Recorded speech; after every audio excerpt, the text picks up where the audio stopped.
At this time now, I want to bring in Lieutenant General retired Dan Karbler to give us a better understanding of what this move means to the Huntsville area. General Karbler most recently served as Commanding General of the Army Space and Missile Defense Command, headquartered at Redstone Arsenal. He led the mission change and subsequent re-stand up of U.S. Space Command. General Karbler, thank you so much for joining us this afternoon.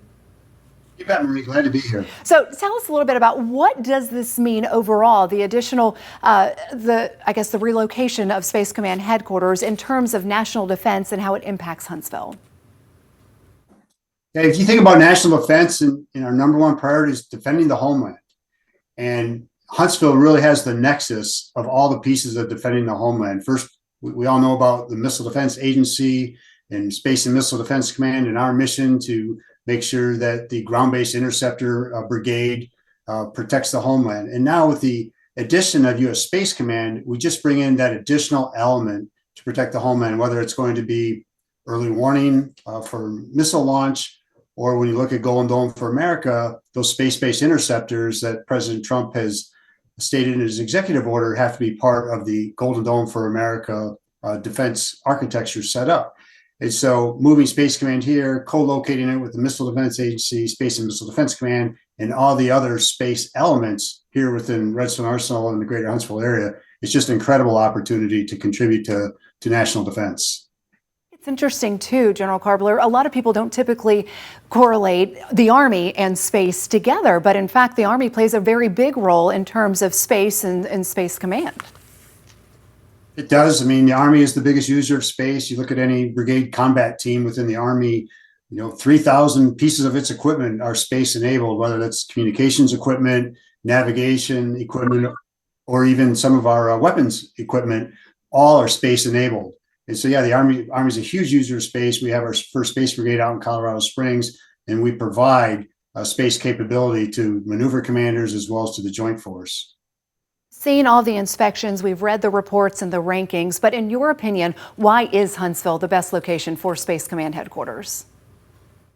Yeah, again, it's just the nexus of all space and missile defense expertise, and whether it's the acquisition side where we have the Program Executive Office for Missiles in Space. Again, the Army Service Component Command for Space Command is SMDC. You've got NASA here. So again, just the synergies that are going to be gained out of locating Space Command here are just incredible. And people should also recognize that just because Space Command is leaving Colorado Springs, there are still going to be a number of space capabilities, space organizations that will remain in Colorado Springs, whether it's out at Schriever Space Force Base or Peterson Space Force Base. So Colorado, though they might lose the SpaceCom headquarters and those folks within that four-star command, they are still going to have plenty of space capabilities and expertise remaining in Colorado Springs. And I think that's really important. Again, a good point to drive home. It's the headquarters. It's not the entirety of the command picking up and relocating here to Huntsville. It's easy for a lot of folks not to understand the significance of what this means for people not directly connected with the DoD. What do you think people need to know, especially you now that you've entered into the civilian world for the most part, being retired nowadays? What do you think people really need to know and appreciate about this move from the civilian side of things? Sure. There's just going to be incredible opportunities for the whole community.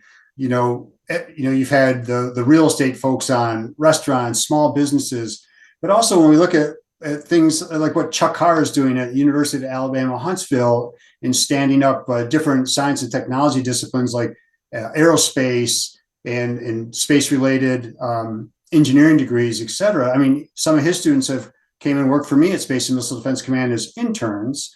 And then we later hired them on as employees to work within the organization.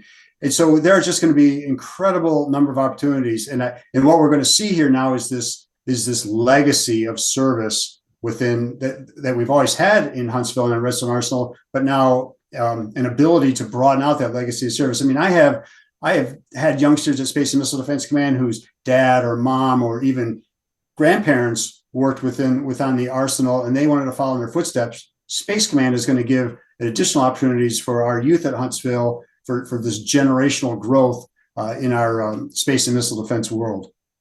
All right, that is Lieutenant General retired Dan Karbler joining us this afternoon. We'll check back in with him during our 5 o'clock newscast. Thank you so much for that insight, and we'll talk a little bit more about the impact that it can have here in Huntsville. Again, thank you so much for joining us. Don't miss the second part of this interview coming up at 5 o'clock.